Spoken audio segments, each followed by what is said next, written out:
CNN 24 সংবাদে আমি শর্মী আপনাদের স্বাগত জানাচ্ছি। চলুন দেখে নেওয়া যাক আজকের কিছু গুরুত্বপূর্ণ সংবাদ শিরোনাম। উধারবন্দে ঝুলন্ত অবস্থায় যুবকের মৃতদেহ উদ্ধার, এলাকায় চাঞ্চল্য। পত্নীকে হত্যার দায়ে যুবককে যাবজ্জীবন কারাবাসের সাজা শোনাল কাছাড়ের অ্যাডিশনাল সেশন জজ আদালত। কাটিগড়া বদরপুর সংযোগকারী গুরুত্বপূর্ণ গ্যামন সেতু শুক্রবার সন্ধ্যা ৬টা থেকে ৪৮ ঘণ্টার জন্য বন্ধ দিল কাছাড় জেলা প্রশাসন। রবিবার তারাপুর গুণময়ী রোডের বর্মনপাড়ায় শ্রী শ্রী শ্মশানকালী মন্দিরে ১৬ প্রহর হরিনাম সংকীর্তনের পূর্ণ আসর। জেলাশাসক দক্ষতা ও সুযোগের শক্তিশালী বার্তায় ITI শ্রীকোনা ছাত্রদের উদ্বুদ্ধ করলেন। এখন আসছি বিস্তারিত সংবাদে। কাছাড় জেলার উধারবন্দের উত্তরপাড়া এলাকায় ঝুলন্ত অবস্থায় এক যুবকের মৃতদেহ উদ্ধার হওয়ায় চাঞ্চল্য ছড়িয়েছে। ঘটনাটি ঘটে শুক্রবার রাত আনুমানিক ৯টা নাগাদ। নিহত যুবকের নাম রাজেশ বণিক, বয়স ৩০। তিনি উধারবন্দ থানার অন্তর্গত উত্তরপাড়া এলাকার বাসিন্দা এবং রাজকুমার বণিকের ছেলে। স্থানীয় সূত্রে জানা যায়, ঘটনার সময় রাজেশ বাড়িতে একাই ছিলেন। রাত ৯টার দিকে পরিবারের সদস্যরা তাকে ফোন করলে তিনি ফোন ধরেননি। এতে সন্দেহ হওয়ায় পরিবারের লোকজন দ্রুত বাড়িতে পৌঁছে দেখেন ঘরের দরজা ভেতর থেকে বন্ধ। পরে দরজা ভেঙে ঘরের ভেতরে প্রবেশ করে দেখা যায় রাজেশের মৃতদেহ ঘরের সিলিং ফ্যানে ঝুলন্ত অবস্থায় রয়েছে। ঘটনার খবর পেয়ে উধারবন্দ পুলিশ ঘটনাস্থলে পৌঁছে মৃতদেহ উদ্ধার করে ময়নাতদন্তের জন্য থানায় নিয়ে যায়। পুলিশ ঘটনার তদন্ত শুরু করেছে। এই ঘটনাকে ঘিরে উত্তরপাড়া এলাকায় গভীর শোক ও চাঞ্চল্যের সৃষ্টি হয়েছে।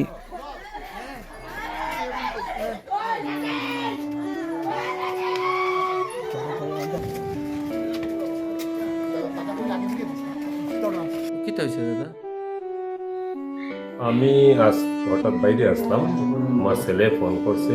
আমাদের পাশের বাসা, একদম নিয়ারের বাসা, রাজেশ বণিক, বাবার নাম রাজকুমার বণিক।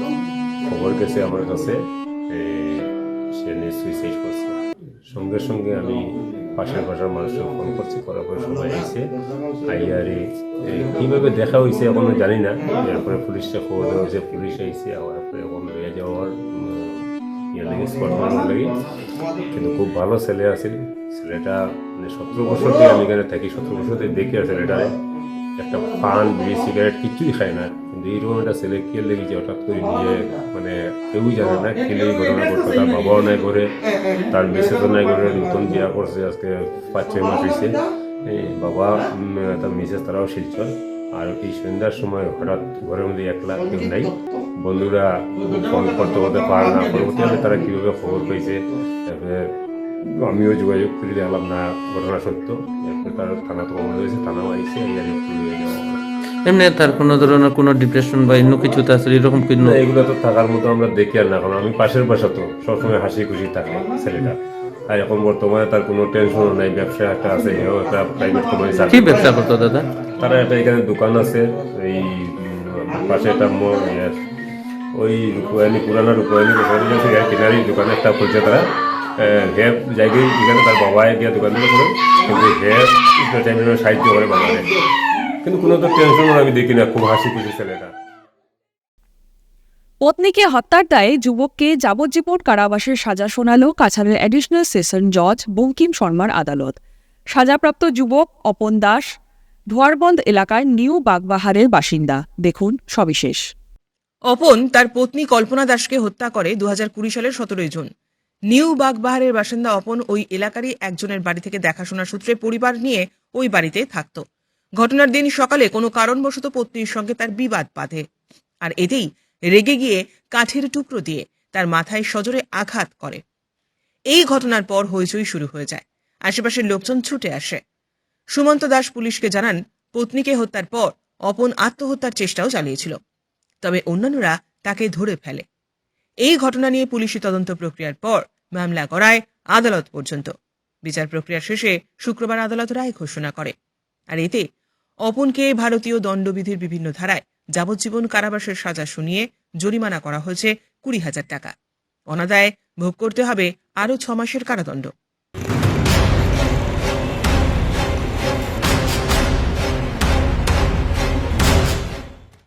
কাটিগড়া বদরপুর সংযোগকারী গুরুত্বপূর্ণ গ্যামন সেতু শুক্রবার সন্ধ্যা 6টা থেকে 48 ঘন্টার জন্য বন্ধ দিল কাছাড় জেলা প্রশাসন।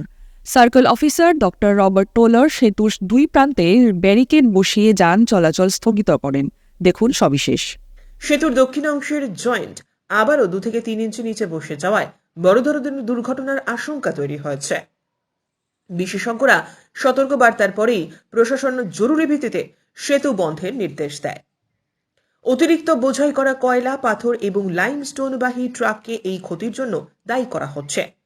ওভারলোডের যান চলাচলের কারণে 1 বছরের মধ্যে দ্বিতীয়বারের মতো বন্ধ হল গ্যামন সেতু। সাধারণ যানবাহনের জন্য বিকল্প রুট নির্ধারণ করা হয়েছে। হালকা যান কালাইন, ভাঙারপাড়, শিলচর সড়ক, ভারী যান কালাইন, খাম্বার, বাজার, বরখলা সড়ক ধরে যাতায়াত করবে। 6 নম্বর জাতীয় সড়কের গুরুত্বপূর্ণ এই সেতু বন্ধ হয়ে পড়ায় বরাক উপত্যকার পাশাপাশি ত্রিপুরা, মিজোরাম এবং মণিপুরের সড়ক যোগাযোগের উপরেও প্রভাব পড়েছে। अभी हम इस वक्त गेमन ब्रिज में हैं, नेशनल हाईवे 6 जहाँ जाता है। तो गेमन ब्रिज का रिपेयरिंग आज रात से शुरू होगा, तो इसका वजह से DDMA branch DC office Silchar से ऑलरेडी नोटिस दे चुका है। तो उस नोटिस का मुताबिक गेमन ब्रिज का रिपेयरिंग आज 6 बजे से शुरू होगा। 6 बजे शुरू होगा, इसीलिए रोड क्लोज किया हुआ है, ऑर्डर निकला हुआ है। तो रोड क्लोज होगा गेमन ब्रिज का रिपेयरिंग की वजह से आज 6 बजे से शुरू होके संडे रात 6 बजे तक, आज का 6 बजे से लेके संडे रात 6 बजे तक, तो ये सारा मिला के 48 आवर्स होता। तो ये जो गाड़ी के लिए जो रोड बंद है ये सिर्फ मतलब मोटराइज गाड़ी के लिए, लेकिन पब्लिक लोग पैदल से आना जाना कर सकता है, चल सकता है, इसलिए पब्लिक के लिए आना जाने के लिए कोई दिक्कत नहीं है। बस गाड़ी को हम लोग रुका रहा है, गाड़ी जब तक रिपेयरिंग खत्म नहीं होगा तब तक गाड़ी के लिए मतलब जाने का वो परमिशन नहीं है। अगर आप लोग कलाइन से सिलचर जाना चाहता है तो आप लोग डायरेक्टली जा सकता है, जो कलाइन और सिलचर रोड है वो, लेकिन नॉर्मल पैसेंजर्स गाड़ी के लिए और लाइट व्हीकल्स के लिए जा सकता है करीमगंज या त्रिपुरा पे जाने के लिए। हाँ, तो अगर छोटा गाड़ी से भी आप लोग जा सकते हैं कारगिल पॉइंट तक। सिलचर कलाइन से लेकर डायरेक्ट सिलचर का रास्ता आप लोग यूज़ करके उसी के रूट से आप करीमगंज जा सकता है। लेकिन जो लोग बड़ा गाड़ी है वो तो कलाइन से लेके वो खंबर बाजार और बोरखोला की साइड जो रोड है उसी रोड से वो लोग निकालना होगा। রবিবার তারাপুর গুণময়ী রোডের বর্মনপাড়ায় শ্রী শ্রী শ্মশানকালী মন্দির প্রাঙ্গণে শুক্রবার থেকে শুরু হওয়া 16 প্রহর হরিনাম সংকীর্তনের পূর্ণ আসর অনুষ্ঠিত হয়। এই পূর্ণ আসরে বৃন্দাবন থেকে আগত গোপাল বাবাজি অবিরাম হরিনাম সংকীর্তন পরিবেশন করবেন। এদিন চলমান হরিনাম সংকীর্তনের পাশাপাশি দুপুর থেকে কয়েক শতাধিক ভক্তের মধ্যে অন্নপ্রসাদ বিতরণ করা হয় এবং আগামীকাল ও ঠিক একই সময় মহাপ্রসাদ বিতরণ করা হবে। প্রতি বছরের ন্যায় এবছরও স্থানীয় ভক্তদের পাশাপাশি দূর দূরান্ত থেকে আগত অসংখ্য ভক্তের সমাগমে গোটা এলাকা উৎসবমুখর হয়ে ওঠে। এই বার্ষিক ধর্মীয় উৎসবের সামগ্রিক আয়োজন ও তাৎপর্য সম্পর্কে বিস্তারিত তুলে ধরেন কীর্তন কমিটির সভাপতি রূপম নন্দী পুরকায়স্থ। শ্মশানকালী মন্দির প্রাঙ্গণে প্রতি বছরের ন্যায় এবারও 19তম 16 প্রহর হরিনাম সংকীর্তন হতে চলছে। গত পরশুদিন যার অভিষেক ঘটেছিল বৃন্দাবন থেকে আগত 108 গোপাল বাবাজি মহারাজজির হাত ধরে এই হরিনাম সংকীর্তন যতই আমরা শ্রবণ করব ততই আমাদের মঙ্গল হবে। এই সময় প্রত্যেকের কাছাকাছি ঈশ্বরের কাছাকাছি আসা সম্ভব। হরিনাম শ্রবণে কি হয়, নিজের মনের ভিতর যেগুলো কালিমা আছে সেটা লিপ্ত হয়। আমরা মনে করি এই হরিনাম কলিযুগে হরিনাম সংকীর্তনই মুক্তির একমাত্র পথ। তাই এই নাম সংকীর্তনে আজকে যে মহাপ্রসাদ চলছে অন্নব্যঞ্জন, সেটা প্রত্যেকে আপনারা গ্রহণ করবেন আমরা আশাবাদী। এবং এই 16 প্রহর যিনি মেইন আসল সেবায় এই কালীবাড়ি জীবন সন্ন্যাসী বর্মন, ওনার উদ্যোগে, ওনার প্রচেষ্টায় এবং সঙ্গে যারা রয়েছেন প্রত্যেকের প্রচেষ্টায় এটা সাফল্যমণ্ডিত হচ্ছে। দিনের সূচনায় এক প্রাণবন্ত পরিবেশ সৃষ্টি করে কাছাড়ের জেলাশাসক মৃদুল যাদব সরকারি ITI শ্রীকোনায় আয়োজিত মিনি নিয়োগ শিবিরের উদ্বোধনী অনুষ্ঠানে বিশদ ও অনুপ্রেরণাদায়ক ভাষণ প্রদান করেন। উল্লেখ্য, এদিন স্থানীয় ও আন্তর্জাতিক মোট 7 জন নিয়োগকারী এই শিবিরে অংশগ্রহণ করেন এবং বহু ক্ষেত্র জুড়ে বিভিন্ন চাকরির সুযোগ प्रदान करें। प्राय 350 जन प्रार्थी অনুষ্ঠানে उपस्थित ছিলেন। में जैसा कि बताया कि 7 एम्प्लॉयर्स आए हैं, 122 वैकेंसी है, जिसमें एक मेजर वैकेंसी एक कंपनी की है जो ऑनलाइन मोड में आप लोगों का इंटरव्यू और रिक्रूटमेंट करेगी। तो आप सभी को शुभकामनाएं, आप अपना बेस्ट परफॉर्मेंस दें। और ये मैं अपेक्षा करता हूं कि बहुतों के लिए पहला जॉब होगा। आप लोग ITI में पढ़ाई किए हैं तो आपका एक अपेक्षा होगी कि हमको अच्छी नौकरी मिले, तो इस सुविधा का आप लोग लाभ उठाएं।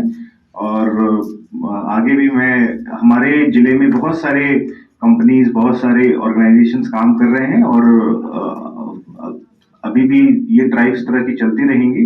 तो और भी सरकार के बहुत सारे कार्यक्रम यहाँ पे चलते हैं। मेगा जॉब मेला होता है, उसके बाद CM AAA है, ऐसी बहुत सारी सुविधाएं चलती रहती हैं। तो आप लोग इसका आज लाभ उठाएं और आप सभी को शुभकामनाएं। आशा करते हैं कि जो एम्प्लॉयर्स और एम्प्लॉई का एक प्लेटफॉर्म आज प्रोवाइड हुआ है, उसमें सभी को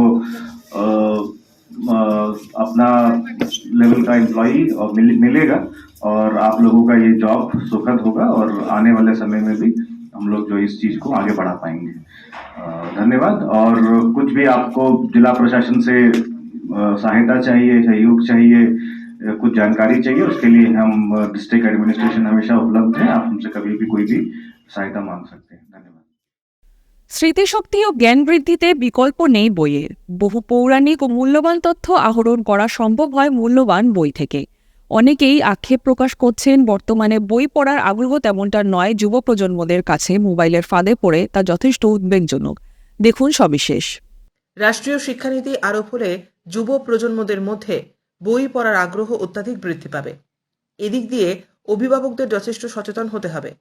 শুক্রবার করিমগঞ্জ বইমেলা কমিটি আয়োজিত শ্রীভূমিতে 24তম বইমেলার আনুষ্ঠানিক উদ্বোধন করে এভাবেই নিজের মতামত ব্যক্ত করলেন শিলচর গুরুচরণ কলেজের উপাচার্য তথা এদিনের মুখ্য অতিথি ডক্টর নিরঞ্জন রায়। রাষ্ট্রীয় শিক্ষানীতির পরিকাঠামো বর্তমানে যেভাবে গড়ে তোলা হচ্ছে, তাতে আগামী প্রজন্ম বই পড়ার প্রতি ঝুঁকি বাড়বে বলে মনে করছেন তিনি। বইমেলা কমিটির সভাপতি সতু রায় উল্লেখ করেন, সরকারি অনুদান ছাড়া শ্রীভূমিতে বইমেলার আয়োজন হচ্ছে 24 বছর ধরে, যা তাদের সবচেয়ে বড় আক্ষেপ। বইমেলার মাধ্যমে সুন্দর পরিবেশ সৃষ্টি হয়, তার জন্য আয়োজন বইমেলার। তবে বইমেলায় এসে 3-4টে বই কিনে ঘরে নিয়ে যান পাঠকেরা, তাহলে বইমেলার আয়োজনের সার্থকতা সবাই থাকে। বিধায়ক কমলাক্ষ বলেন, স্মৃতিশক্তি এবং জ্ঞান বাড়াতে বইয়ের চেয়ে আর কিছু হতে পারে না। প্রতিটি শিক্ষা প্রতিষ্ঠানে পড়ুয়াদের বইমেলায় আসার আহ্বান জানান তিনি। বইমেলা শুধু বই কেনাবেচার কেন্দ্র নয়, সেটা আমাদের সাংস্কৃতিক আদান প্রদান, আমাদের জ্ঞান অর্জনের জায়গা এবং মননের জায়গা। অর্থাৎ পাঠক এবং লেখকের মধ্যে সেই বইমেলার মাধ্যমে ডিরেক্ট সম্পর্ক হয়, একদম সামনে সম্পর্ক। আমরা বই একটা কিনলাম, বইয়ের লেখককে, সেই বইটা কীরকম, অর্থাৎ বইমেলার মাধ্যমে একটা সুস্থ সুন্দর পরিবেশ সৃষ্টি হয়। এবং যত বেশি এইরকম বাতাবরণ, যত বেশি বইমেলা, যত বেশি শৈক্ষিক পরিবেশ হবে, তত বেশি আমাদের সমাজ ব্যবস্থাটা এগিয়ে যাবে, সমাজ ব্যবস্থায় সুস্থ সুন্দর বাতাবরণ সৃষ্টি হবে। বিশেষ করে আজকে বইমেলার কমিটিকে আমার ধন্যবাদ জ্ঞাপন করছি। সম্পাদক গৌতম চক্রবর্তী মিডিয়ার সামনে এভাবেই নিজের মত ব্যক্ত করেন। বইমেলা 12ই ডিসেম্বর থেকে শুরু হয়ে 22শে ডিসেম্বর পর্যন্ত চলবে। প্রতিদিন সাহিত্য আসরের পাশাপাশি থাকছে সাংস্কৃতিক কার্যক্রম। দূর দূরান্ত থেকে আসা প্রকাশকেরা নানা ধরনের বইয়ের পসরা নিয়ে বসেছেন বইমেলায়। আজকে আমরা এই প্রথম দিনে বইমেলা উদ্বোধন করি। আমি যেটা বুঝতে পারলাম যে এবারের বইমেলা যে সোমবার এসছে, প্রত্যেকটা পাবলিকেশন যারা আসছে গুয়াহাটি এবং কলকাতা থেকে বিশাল সম্ভার নিয়ে, বইয়ের সম্ভার নিয়ে উপস্থিত হয়েছে। আশা করি বর্তমান প্রজন্মে যারা স্কুল ছাত্রছাত্রীদের যারা কর্তৃপক্ষ বা বিদ্যালয় কর্তৃপক্ষ যারা আছেন তাদের এই বইয়ের সোমবার থেকে উপভোগ করতে পারবে। এটা আমরা আশা রাখি এবং কিছু নতুন তথ্যের বই আমরা এবার এসছে। আমাদের এখানে দেশ পাবলিকেশন বলে একটা পাবলিকেশন এসেছে, সেখানে প্রচুর সংবাদ নিয়ে আছে, নতুন তথ্যের বই নিয়ে, নতুন উপন্যাস, নতুন আবৃত্তি, নতুন কবিতা, নতুন নাটক, বিভিন্ন ধরনের বই নিয়ে উপস্থিত হয়েছেন। আমরা আশা রাখি এই বইমেলা এবার সাকসেস হবে এবং বইমেলা চলবে 22 ডিসেম্বর পর্যন্ত। প্রতিদিন সাংস্কৃতিক অনুষ্ঠান, কবিতা পাঠের আসর এবং আবৃত্তি প্রতিযোগিতা, কুইজ প্রতিযোগিতা, অঙ্কন প্রতিযোগিতা, বিশেষ প্রতিযোগিতার মাধ্যমে এই মেলা চলবে। ফিরছে একটি বিরতির পর। Grace well hospital, Meherpur, Silchar. এখানে আপনারা পাবেন ডায়ালিসিস, এন্ডোস্কোপি, সোনোগ্রাফি, ইকোকার্ডিওগ্রাফি, এক্স-রের মতো বিশেষ সুবিধে। উন্নত মানের ডাক্তারি পরিষেবার পাশাপাশি পাবেন আইসিইউ, এনআইসিইউ, ইনডোর, আউটডোর এবং যে কোনো রকম সার্জারি অত্যন্ত সুলভ মূল্যে এবং অত্যাধুনিক মানের। গ্রেস ওয়েল হসপিটাল বিভিন্ন ধরনের চিকিৎসা পরিষেবার পাশাপাশি এখানে আপনারা পাবেন বন্ধ্যাত্ব কাটিয়ে মাতৃত্ব এবং পিতৃত্বের আশ্বাস। আপনার সুস্থ জীবনের লক্ষ্যে সর্বদা কাজ করে চলেছে গ্রেস ওয়েল হসপিটালের সদস্যবৃন্দ। ঠিকানা grace well hospital, Meherpur, Silchar 788015। আপনার সুস্থ এবং মঙ্গলময় জীবন কামনা করি আমরা। Grace well hospital. ফিরে এলাম বিরতির পর। শিল্প সংস্কৃতির অন্যান্য নিদর্শন তুলে ধরার প্রয়াস নিচ্ছেন শ্রীভূমির অন্যতম সাংস্কৃতিক সংগঠন বলিউড টলিউড নৃত্য নিকেতন। প্রথমবারের মতো বৃহৎ কর্মযজ্ঞ হাতে নিয়েছেন সংগঠনের কর্মকর্তারা। শনিবার সাংবাদিকদের ডেকে এনে সংগঠনের কর্মকর্তারা উল্লেখ করেন বিশ্ববঙ্গ শিল্পী উৎসব তৎসঙ্গে ইন্টারন্যাশনাল আর্টিস্ট ফেস্টিভ্যাল আয়োজন করতে উদ্যোগ নেন। বৃহৎ আকারের উৎসব এ প্রথম আয়োজন হচ্ছে শ্রীভূমিতে।